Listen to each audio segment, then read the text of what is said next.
कभी कभी लग रहा था जैसे बहुत सीरियसली, बिल्कुल ऐसा लग रहा है, अच्छा लग रहा था, बहुत अच्छा। और इसके बाद जब कभी भी फिर होगा तो आप लोग और बेहतर तैयारी के साथ आएंगे, इसलिए हम उम्मीद करते हैं। और मुझे बहुत अच्छा लगता है हमेशा जब भी मैं स्कूल आती हूँ या आती हूँ, मुझे बहुत अच्छा लगता है, एंजॉय करती हूँ।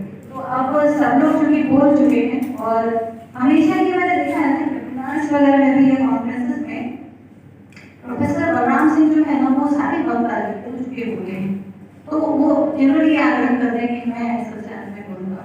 उसका कारण पहले मुझे समझ नहीं आता था, लेकिन बाद में आने लगा कि जो पॉइंट्स होते हैं सारे जो स्पीकर्स होते हैं, तो अब अंत में वही बचे हैं, सब लोग बोल चुके। तो मैं प्रोफेसर बलराम सिंह सर से ये आग्रह करूंगी कि वो किसान आंदोलन के विषय में भी कुछ बोलना चाहें, और अभी जो वैक्सीनेशन वाला हुआ है इसका पॉलिटिसाइजेशन जो किया जा रहा है उसके ऊपर, और अगर कुछ प्रश्न भी पूछना चाहे तो कर सकते हैं, मगर प्रोफेसर बलराम सिंह सर से आग्रह करूंगी कि वो 2 शर्त है।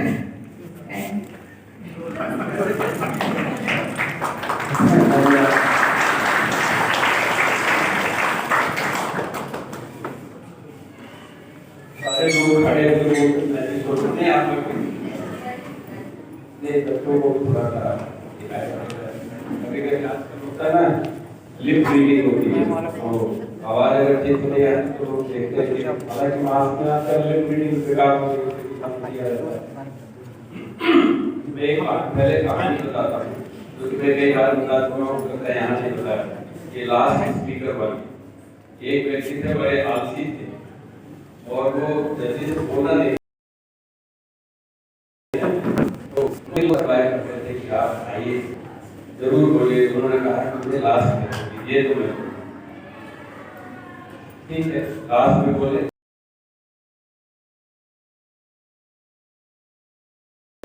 तो आपको आया ही नहीं समझ। जब तक क्योंकि जहाँ जितनी वहां जितने स्पीकर अभी तक बोले आपके समझ में आया, तो बोले जब आपको समझ में आ गया तो मैं क्या बोलूं। लेकिन वो कुछ लोग थे, जैसे कुछ लोगों ने कहा कि सारे लोगों ने हाल का नहीं समझ में आया, बोले अब तक नहीं समझ में आया तो मैं क्या बोलूं। फिर कुछ लोग थे और होशियार, जैसे डिबेट वाले लोग कहे, आधे लोग बोले कि हमको समझ में आया, आधे लोग बोले कि हमको समझ में नहीं आया। बोले मुझे जो बोलने की जरूरत नहीं है, जिसको समझ में आ गया है उनको समझा दें, जिसको समझ में नहीं आया। ये तो है लास्ट स्पीकर वाली बात। ये आखिरी बात अब मैं बैठ जाता हूँ, ये बाकी बातें लोगों के लिए बोलूँगा। एक तो कई बहुत अच्छे आर्गुमेंट आप लोगों ने दिए, और हमारा यहाँ काम है कि जो आप लोगों ने बहुत अच्छे आर्गुमेंट दिए, हमको और अच्छा कैसे बताएं आप, ये मेरा काम है। तो एक तो मैंने आपको बताया था, सवाल आपसे पूछा था किसान वाले में, अगर आप आंदोलन करेंगे तो किस बात पर आंदोलन करेंगे और फिर किस तरह से करेंगे, क्योंकि उससे फिर हम अपने लिए सोचने लगते हैं हम क्या करें। अभी क्योंकि यहाँ पे हुआ कई बात राजनीति हो रही है, और आलोक ने ये बात थोड़ा और गंभीरता से दिखाया। तो राजनीति जो शब्द है इसकी अंग्रेजी क्या होती है? पॉलिटिक्स। और पॉलिटिक्स का एग्जैक्ट मतलब राजनीति नहीं होता। पॉलिटिक्स जो शब्द है उसका मतलब होता है कि पावर और टेरिटरी करने की बात। पॉलिटिक्स का लिटरल मीनिंग ढूंढ लीजिएगा गूगल पर। It means the control and management of power and territory. तो राजनीति में तो नीति है और राजस्व होगा, तो वही फिलॉसफी की बात है। नीति में नीति शब्द जो आता है वो आता है ना इति ना इति, किसी चीज का अंत नहीं है। मतलब हम सारे लोग बहस करते रहें और कुछ न कुछ नई चीजें आएंगी।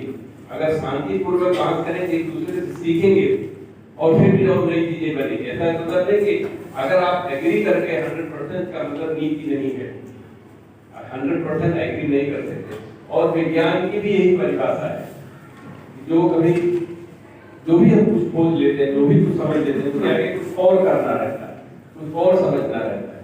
तो जो नीति है वो ज्ञान और हम बताएंगे, इसलिए हमको कभी कभी सोचना चाहिए कि हम कहाँ से ट्रांसलेट कर रहे हैं और क्या ट्रांसलेट कर रहे हैं, क्योंकि इसमें आपकी सभ्यता संस्कृति छिपी हुई है। हमारे यहाँ का मतभेद होता था, महाभारत भी हुआ था, लेकिन उसमें एक दूसरे को सर काटने के पहले प्रणाम करते थे। ऐसा रावण राम की पत्नी उठा ले गया था, फिर भी उसको सलाह दे रहे थे, देखो तुम मान जाओ, तुम्हारे लिए ठीक नहीं है, तुम बड़े विद्वान हो, बड़े पंडित हो, ये सब इस तरह की, क्योंकि कभी हम अपनी अपनी मति खराब नहीं करना चाहते। अगर किसी से विरोध भी है तो अपनी मति नहीं खराब करना। अगर हमको क्रोध में या कि जो आजकल की पॉलिटिक्स हो रही है, जिसको हम राजनीति नहीं कहना चाहते, क्योंकि जो पॉलिटिक्स हो रही पार्टियों की, वो अपने सत्ता में आने की बात है, उससे किसान से कोई मतलब नहीं, ना तो वैक्सीन को कोई मतलब है। उनको सिर्फ यह है कि किसी तरह से हम सत्ता में, तो कोई भी पार्टी, चाहे सत्ताधारी पार्टी हो चाहे विपक्ष की पार्टी हो, उनका एक ही उद्देश्य है, उनका सत्ता में बने रहना। इसका मतलब किसी तरह से आपको सत्ता से हटाना, और उसमें अगर वैक्सीन आ जाएगी साथ में तो अच्छी बात, किसान आ जाता साथ में अच्छी बात, जो भी मिल जाए तो चल जाता है।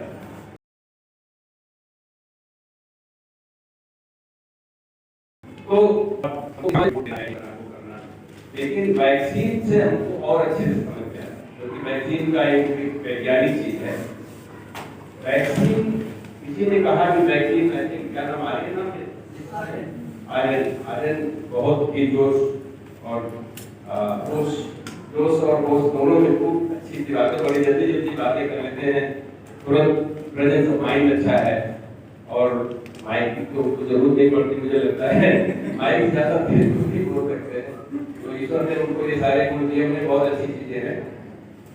उन्होंने कुछ सवाल उठाए जो कि हमको समझना चाहिए कि कभी कोशिश कीजिए जो अंग्रेजी शब्द का उपयोग करें तो कि हिंदी क्या होगा, तो आपको याद है कि अपनी भाषा है। वैक्सीन, इम्यूनिटी, ये सारी चीजें आती हैं। तो इम्यूनिटी जो है, इम्यूनिटी जो शब्द है उसका इम्यूनिटी डेवलप होती है, वैक्सीन से इम्यूनिटी डेवलप, और इम्यूनिटी शब्द का अर्थ है क्षमता।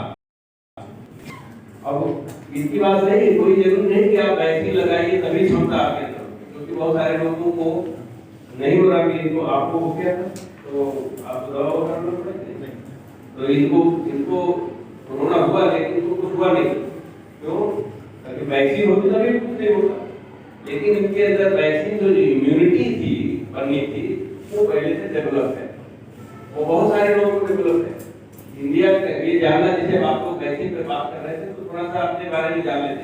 इंडिया में इस समय रिकवरी रेट सारी दुनिया में सबसे नंबर 1, आपको मुझे वैक्सीनेशन रेट वगैरह बताया, लेकिन रिकवरी रेट जो है इंडिया का सबसे ज्यादा नंबर 1। नंबर 2 कि यहाँ पे जो रूरल एरिया है वहाँ इन्फेक्शन रेट भी कम है और डेथ रेट भी कम है। तो अब ये चीज हमको सोचना चाहिए, ऐसा इंडिया में ऐसा क्यों है, रिकवरी रेट ज्यादा है? क्योंकि जैसे अभी हुआ है, बहुत सारे लोग में मुंबई से था, ऐसे घूम रहे हैं, उनको एंटीबॉडी दी, क्योंकि कुछ लोगों को एक्सपोजर हो गया, आज पता भी नहीं लगा। एंटीबॉडी काउंट का 30 है, किसी का 60 है। अगर एंटीबॉडी काउंट 1 है तो आप प्रोटेक्टेड हैं, 10 है तो निश्चित रूप से प्रोटेक्टेड है, उसके ऊपर तो कुछ आपको होने वाला नहीं। तो ये इम्यूनिटी कहाँ से आती है, भारत के लोगों को इम्यूनिटी कहाँ से आती है? थोड़ा बड़ा हमारे लैब में हो रहा है इसका, उसमें कुछ ये जो हम लोग भोजन करते हैं, मसाले, ये जो है ये इम्यूनिटी बढ़ाते हैं। उसमें बहुत सारे जैसे काली मिर्च है, अदरक है या मेथी है, ये कुछ पदार्थों को हमारे इम्यून सिस्टम को एक्टिवेट करते हैं। जैसे वैक्सीन भी एक्टिवेट करता है, कोई स्पेसिफिक चीज के लिए एक्टिवेट करता है, लेकिन जो हम भोजन करते हैं, हमारी क्षमता, इम्यून सिस्टम जो है जो आगे बढ़ता है, तो कोई भी, जैसे चौकीदार होता है, खड़ा रहता है, कोई भी है, क्या फर्क पड़ता है? चौकीदार तो डंडा ही मारने वाला है, क्योंकि जिस तक वो पहचानता नहीं, किसी को जाने नहीं देना। तो इस तरह से चौकीदार, हमारे यहाँ एक उसका नाम होता है इंटरफेरॉन, एक चौकीदार का नाम इंटरफेरॉन है। इंटरफेरॉन का नाम ये वो इंटरफेयर करता है, और उसका नाम आया कि वो वायरस की ग्रोथ में इंटरफेयर करता है, किसी तरह का। जैसे हमारे शरीर में 380 ट्रिलियन वायरस, 380 ट्रिलियन वायरस होते हैं हमारे मित्र हैं, वायरस सारे करोड़ों होते। तो लेकिन जो मित्र नहीं है, जब कोई शत्रु आ गया तो इंटरफेरॉन उसके ऊपर कूद पड़ता है, जैसे कुत्ता आत्माओं के खिलाफ, और आपके बाकी लोग जग जाते हैं। आपके इम्यून सिस्टम जिसको कहते हैं हम, उसमें लिम्फोसाइट्स होते हैं, बी सेल होते हैं, टी सेल होते हैं, ये सब तैयार हो जाते हैं। और इसमें कुछ हैं जिनके लिए जो आप लोग कह रहे हैं 28 डेज लगता है, इनकी आगे की फ्यूचर तैयारी के लिए 28 डेज है। जो शुरू में कुछ ऐसी किलर लिम्फोसाइट होती हैं, वो तुरंत ही उसको खत्म कर देती है। कोई भी चीज उससे मुझे कोई मतलब नहीं कि कौन आया, जब तक उसका भूखा मतलब उसको काटता है वो उसको खत्म कर देगी। तो ये इम्यूनिटी सिस्टम का हमारे यहाँ ही क्योंकि डिबेट कर रहे हैं, क्योंकि राजनीति की बात कर रहे हैं कि राजनीति में आता हूँ इसमें ना तो किसी राजनेता को कुछ पता है इसके बारे में, ना ही जितने ब्यूरोक्रेट आई पिछले सालों से उनको पता है। बहुत सारे साइंटिस्ट को पता नहीं। क्यों पता नहीं? क्योंकि बहुत कॉम्प्लिकेटेड थी, और कोरोना वायरस उससे भी कॉम्प्लिकेटेड थी। कॉम्प्लिकेटेड क्यों है कि वायरस जो है वो कम से कम 3 बिलियन ईयर चल रहा है, खत्म नहीं हुआ। वायरस शुरुआत हमारी आपके हमारे अंदर 10 ट्रिलियन वायरस क्यों? क्योंकि ये पहले से हमारे से पहले से, तो हमको अपना घर बना के बैठा। आप भी सोच रहे हैं हम वायरस के बाहर में बैठे हैं, तो आपको घर बना के बैठा हुआ आपके शरीर में रहता है, और आपके शरीर से 100 बिलियन बैक्टीरिया भी है। आपके कितने सेल्स हैं? ये पिछली बार मैंने पूछा था आपकी अपनी ह्यूमन सेल्स कितनी है? क्योंकि मानो 20 बिलियन, मानो 40 बिलियन कोई लंबा चौड़ा होगा, इसी तरह उसका हो सकता ज्यादा हो, तो मानो 40 बिलियन आपकी अपनी सेल्स 40 बिलियन, बैक्टीरिया आपके अंदर से 100 बिलियन, मतलब तो 2.5 गुना आपसे आपका बैक्टीरिया, तो आप ज्यादा बैक्टीरिया है आदितान का। और वायरस उससे भी ज्यादा ट्रिलियन पे 300 ट्रिलियन, क्योंकि वायरस बैक्टीरिया के अंदर घुस के बैठा है। तो ये मशीनरी जो है हमको समझना जरूरी है, इतना कॉम्प्लिकेटेड है कि इसको साइंटिस्ट जो काम इस पर कर रहे हैं, मेरा हमारा काम कोरोना वायरस नहीं, वैक्सीन काम होता है हमारे लाइन में, लेकिन इसको समझते हैं और कोरोना वायरस की भी वैक्सीन हम लोग बनाने के प्रयत्न कर रहे हैं। और जो वैक्सीन आत्मनिर्भरता की बात हो रही है, सीरम इंस्टीट्यूट की जो वैक्सीन है, मैं उनके डायरेक्टर को जानता हूँ, राबेकर नाम है उनका, और हमारे चर्चाएं होती हैं हमारे व्हाट्सएप ग्रुप में, तो उनकी अपनी वैक्सीन नहीं है। ये वैक्सीन का नाम है ऑक्सफोर्ड है, जिसको एक और कंपनी है एस्ट्राजेनेका करके है, तो उसके बारे में वैक्सीन के बारे में जान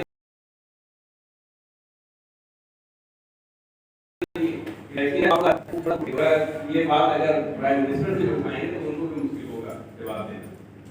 तो उसमें क्या है कि 3 तरह की वैक्सीन है, इसमें 4 तरह। एक तो वो है सीरम इंस्टीट्यूट वाली जो डीएनए वैक्सीन, उसको डीएनए को एक एडिनो वायरस करके होता है, उसमें डालते हैं, एडिनो वायरस अंदर जाता है, वो उस डीएनए को आपके डीएनए में मिलाता है, आपका डीएनए फिर एमआरएनए बनाता है, और एमआरएनए से वो वैक्सीन बनती है, और फिर वो वैक्सीन आपके अंदर काम करती है। बेसिकली वो फैक्ट्री जो है आपके अंदर डालते हैं। अब आपके अंदर फैक्ट्री डालेंगे तो इधर उधर की चीजें तो होंगी, तो बीमार भी होंगे, परेशान भी होंगे, इसलिए उसको थोड़ा सा ज्यादा खतरनाक होता है। मैं भी मुंबई से आ रहा हूँ, मुझे इससे तो नहीं मिलती, मैं नहीं हूँ ना एज में ना काम में, लेकिन वहाँ पे कंपनी के लिए आया था, उनके पास वो भी वैक्सीन वगैरह बनाते हैं, तो वो हमको बोले कि वो वैक्सीन हमारे लिए रखे हुए, अगर हमको चाहिए तो हम ले लें। लेकिन क्योंकि वो सीरम वाले इंस्टीट्यूट की थी वैक्सीन, और मेरे उसके डायरेक्टर से बात की हो चुकी है, कोरोना हो जाए उससे ज्यादा रिस्की नहीं है, क्योंकि कोरोना हो जाएगा तो बीमार हो जाएंगे, तो कम से कम it is better to have this, but it is because वो डीएनए फिर आरएनए बनता है, फिर आरएनए से फिर हमारे शरीर बनता है, तो ये खतरा है कि आपके शरीर में आपको फैक्ट्री बना रहे पता नहीं कहीं और घुस जाए किसी कोने में, तो इसलिए उसका एक खतरे वाली बात है। दूसरा जो वैक्सीन है वो एमआरएनए वाली वैक्सीन है या आरएनए वाली वैक्सीन, वो डीएनए में नहीं घुसती, सिर्फ आपके सेल में जाएगी, आपको फिर भी फैक्ट्री बनाएगी, और आपसे वैक्सीन बनवाएंगे। आरएनए से प्रोटीन बनता है, जो लोग बायोलॉजी पढ़े होंगे, ट्रांसलेट करता है, तो डीएनए से ट्रांसक्रिप्शन हो गया, एमआरएनए बनता है, एमआरएनए से ट्रांसलेशन हो के प्रोटीन बनता है। वो प्रोटीन जो है वो, लेकिन फिर भी यहाँ नहीं है, वहाँ पे मॉडर्ना एक कंपनी है और एक कंपनी है फाइजर, फाइजर और मॉडर्ना दो कंपनियां जो है आरएनए वैक्सीन बना रही है अमेरिका में। तो फिर भी उससे खतरा है क्योंकि आपके शरीर को भी फैक्ट्री को कुछ न कुछ फैक्ट बना रहा है। तीसरा वैक्सीन कोई है कि वैक्सीन लिखे और फिर फॉर्मल्डिहाइड डालते हैं। फॉर्मलिन होता है ना, आप लोग स्पेसिमेन वगैरह में डालते हैं प्रिजर्व करने के लिए, उसमें आप उसको डाल दीजिए फॉर्मलिन, वो उसको इनएक्टिवेट कर देता है। और ये वैक्सीन जो है चाइना में अवेलेबल है।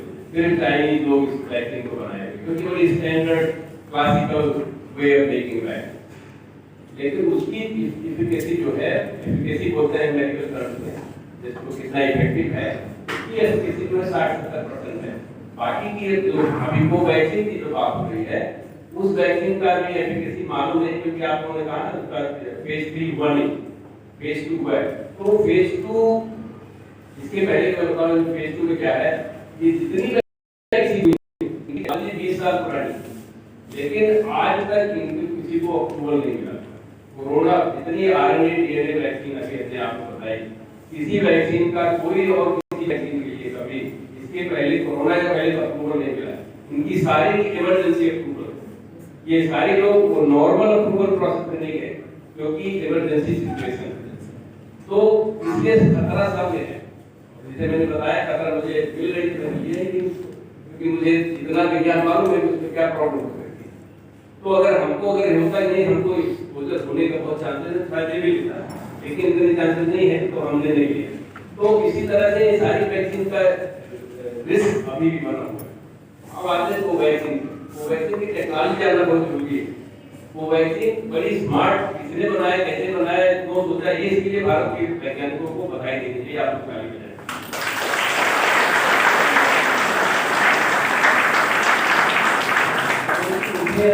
ज्ञान नहीं है कोई और वैक्सीन किस टेक्नोलॉजी से बनी हुई, जबकि है बिल्कुल टेक्नोलॉजी।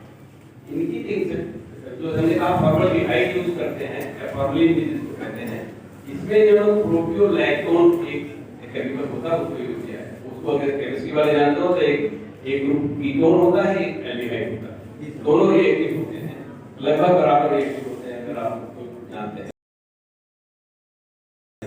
तो इसका जो स्ट्रक्चर है वो इसको आरएनए और डीएनए से रिएक्ट करवाने में ज्यादा तेज है। तो क्योंकि ये वायरस आरएनए वायरस है, इसकी प्रोटीन से रिएक्ट नहीं करता बल्कि इसके आरएनए से रिएक्ट करता है। इसका मतलब वायरस अगर उन्होंने वैक्सीन बनाई तो इसमें इनएक्टिवेशन प्रोसेस में इफेक्टिवनेस ज्यादा बनी रहती है क्योंकि और कुछ नहीं बिगड़ते। और क्योंकि आरएनए इनएक्टिवेट हो गया इसलिए आपके अंदर मल्टीप्लाई नहीं कर सकता, इसलिए ये इफेक्टिव वैक्सीन होने की बहुत कुछ उम्मीद है। बाकी सब वैक्सीन से लेस मुझे लगता है गवर्नमेंट अप्रूव किया होगा, संभवतः इस विज्ञान के आधार पर किया होगा। अगर मैं भी करता, मुझे अगर वो वैक्सीन कोई देता होता तो मैं लेता।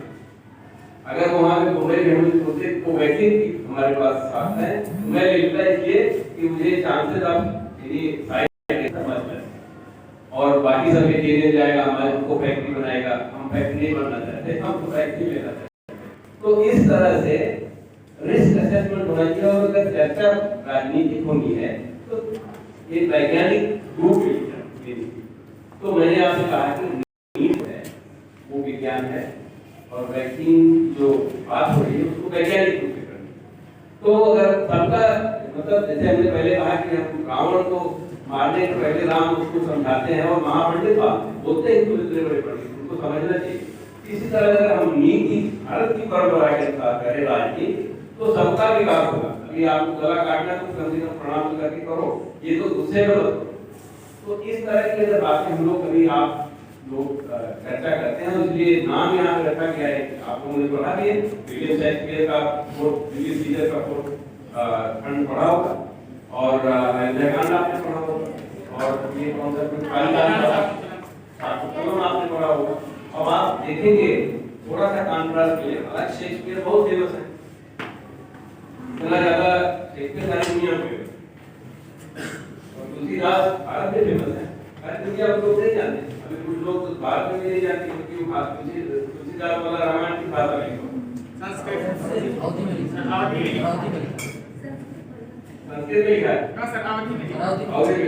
अवधी भाषा ही तो सारे हम एक मैडम है वहाँ पे बड़ी विद्वान है, भारतीय महिला है कमलेश कपूर नाम उनको बहुत बुरा लगता है कि उसमें वो लिखा हुआ है दो जवान नारी ये सरकार के अधिकारी बोली कि वो तो सुनती ही नहीं, कोई सुंदरकांड होता है मैं तो चली जाती क्योंकि स्त्रियों को पीटने का काम स्त्रियों को ये दो जवान बोली हम तो चले जाते हैं, तो मेरा मन करता है तो करने को पार्टी मैंने कहा लेकिन वो अभी कहा था बोले तो क्या हुआ वो है हमने कहा हमारे यहाँ एक शब्द है चांटा चांटा मालूम है क्या बोले से क्या मतलब होता चांटा चांटा टीचर होता है लेकिन उनको चांटा लग रहा उनको चांटा मालूम तो ये हमारा कहने का मतलब शब्द ऐसे होते हैं कारण का मतलब ये हम उठाएंगे तो क्या है उठाएंगे उसकी क्रिया क्या ले तो कारण का मतलब वो होता है तो ये तो इसलिए कह रहे हैं कि इम्पोर्टेंट है लेकिन हम भाषा नहीं जानते भारत के लोग भी नहीं भाषा जानते हैं इसलिए वो इतने महत्वपूर्ण नहीं कालिदास और भी पुराने हो गए तो संस्कृत होगी कौन पढ़ना चाहता है वो भी नहीं जानते लेकिन अगर आप पढ़े होंगे तो शेक्सपियर को पढ़े होंगे सारे लोग पढ़े और कालिदास को पढ़े होंगे तुलसीदास को पढ़े होंगे शाकुंतलम पढ़े होंगे इस तरह के भाव प्रकट किए किसी को किसी से कभी विरोध हो और उसको मार डालना बहुत आसान है लेकिन किसी से विरोध हो और उसको समझना और फिर उसको और समझाना और उसको आगे बढ़ाना ये दूसरी बात है क्योंकि शाकुंतलम में दिखाया गया है उनके पिता के बिना आज्ञा के उन्होंने गंधर्व विवाह कर लिया लेकिन उन्होंने उसको एक बहाना मान के उनको सारे संसार की जीवन की प्रकृति की सारा ज्ञान दिया क्योंकि ऐसी घटनाएं कभी भी हो जाएं तो हमको ज्ञान ही जरूर बने रहना चाहिए उसका उपयोग करना चाहिए जैसे अभी यहाँ चर्चा हो रही है तो हमको एक दूसरे से खूब सीखना चाहिए समझने का प्रयत्न करना चाहिए एक दूसरे की बात क्योंकि आप लोगों क्या कभी थोड़ा सा दोस्त आ गया कोई बात नहीं है ऊपर का भी थोड़ा फर्क होता है और उसी तरह से तुलसीदास की जो अयोध्या कांड है जिसमें उसमें भी विरोध है काफी विरोध है घर में कला है तो भाई तो आज ये तो आपने हाँ बहुत जगह सुना होगा तो भाई लड़ते हैं हमको हमारा चाहिए रिश्ता वो कहता हमारा ही चाहिए लेकिन दो भाइयों में ये लड़ाई सिर्फ भारत में हमको दिखाई पड़ी है और फिर उसकी रामायण में जिसमें ये भाई लड़ता है इसलिए कहता है तू ले रहा है वो कहता है तू ले रहा ये दुनिया में पहली बार और हमको लगता है आखिरी बार मैंने कहानी भी कहीं नहीं पढ़ी किसी बहुत दुनिया बहुत जगह तुम्हारा राज है वो कहता नहीं तुम्हारा राज है तो इस भाव से डिबेट को हम लोगों ने जो प्रयत्न किया हुआ है और बहुत सारे लोग ने इसका प्रेजेंटेशन बाहर भी कर चुका हूँ लोगों को बहुत अच्छा लगता है कि इस तरह से हमारे यहाँ चर्चाएं होती है तो बहुत अच्छी बात है कि आप लोग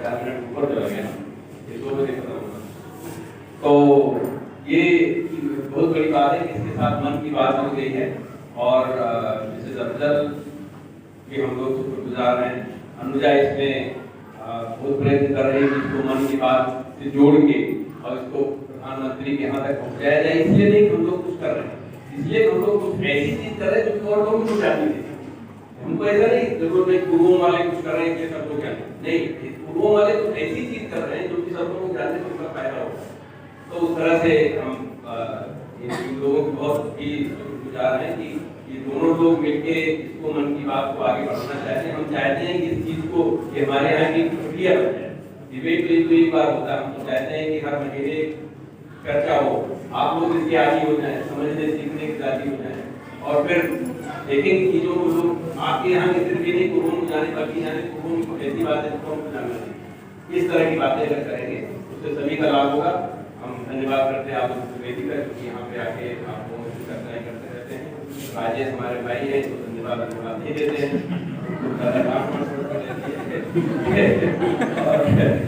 तो वो उनका अधिकार है हमारे यहाँ पे डांट खाना एक अधिकार बनता है तो और अच्छा हुआ कि ये हमारे पास निखिल भी आ गए क्योंकि ये सारी दुनिया में हमको हमारी बात पहुँचाने का एक मुख्य कारण यही है कि जिस दिन वेबसाइट बैठ जाएगी कभी कभी उनको ये कर भी देते हैं मिल जाता है कि कहीं वेबसाइट तो इसलिए इनके भी इसका शुक्रगुजार हूँ नहीं तो कहीं निकाल दी वेबसाइट को हम लोग बचेगी तो और बाकी आप लोगों का भी बहुत बहुत धन्यवाद आपको का बहुत बहुत धन्यवाद जी का माधुरी जी का कार्य होगा। तो आई थिंक मेरी आगे माय माइक्रोफोन पे मिस्टर दत्तन एंड एक लाइन कहना है। एक लाइन बोलिए तो कीजिएगा तो Thank you everybody, students and honorable president Rahul ji, Nikhil ji and मेरे बच्चे। मैं सिर्फ कनेक्ट करना चाहूंगी, 2 दिन पहले गांधी विचार पे चर्चा हुई थी और बच्चे बैठे थे उसमें और टीचर्स भी थे, और आज की जो चर्चा हुई है सर, उसमें सभी बच्चों ने बोला है कि गांधी जी की तरह हमको अहिंसावादी बल पे जोर देना चाहिए और धैर्य रखना चाहिए। तो जो भी गांधी के विपक्ष में थे वो इस बात को देख लें कि आखिरकार लास्ट में आया वही कि हमें अहिंसावादी होकर यह आंदोलन भी करना चाहिए और धैर्य के साथ कार्य करना चाहिए। जय हिंद, जय भारत।